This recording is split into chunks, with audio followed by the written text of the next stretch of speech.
because that stunt growth and the vegetation stage could negatively impact yield, a lot of people are planting autoflower seeds in the final container. They're avoiding that transplant process, right? So my question for you is, what pot size do you grow autos in? Are you starting in a small container and then transplanting your way up to a larger container, or are you just starting out in a large container and avoiding that transplant process altogether? I do both, to be honest with you. And it's just simply because I just get itches up my butt and I like to experience things and experiment. You know what I mean? I do both. For the most part, I start in the final container. You can transplant autos, but you do have to be careful, and you do have to do them at the right time to avoid that stunting. You know, you definitely, in my opinion, want to transplant them well before the stretch. You also want to transplant them before they get too root bound in their container. So for example, if you start in a solo cup,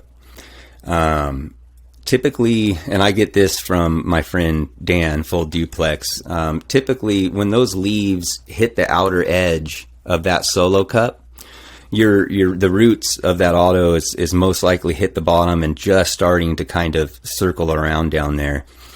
For some odd reason, and this is totally anecdotal with just me and a few people, we just all kind of agree that for some reason, when they're started in a really small pot, if you don't transplant them quick enough, they will become root bound, and it seems to trigger them into flower a little bit earlier, almost like anything less than 1 gallon. Now, I'm not claiming that scientifically.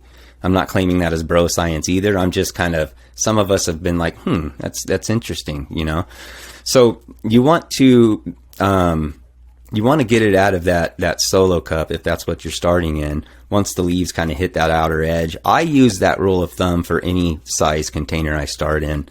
Sometimes I'll start like in a 1/2 gallon pot. That's what I did recently. I started in 1/2 gallon pots. I was kind of doing a miniature pheno hunt. So I started in small pots. Once the leaves hit the edges, the plants had showed sex.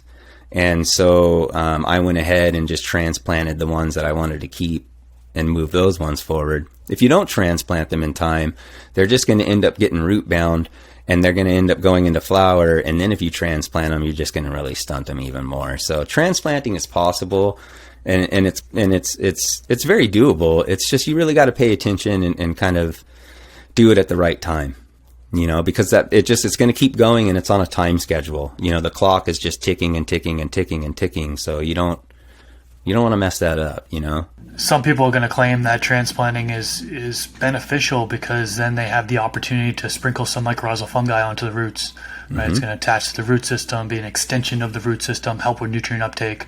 So transplanting process, they're able to sprinkle directly onto the roots. I personally like to do like a 1/3 cup of worm castings, put that in the bottom of the hole. That's going to definitely help with beneficial microbes, you know, and it's close to the root zone. So I've had good luck doing that. This clip is brought to you by AC Infinity. Use discount code MrGrowIt15 to save on any of their products.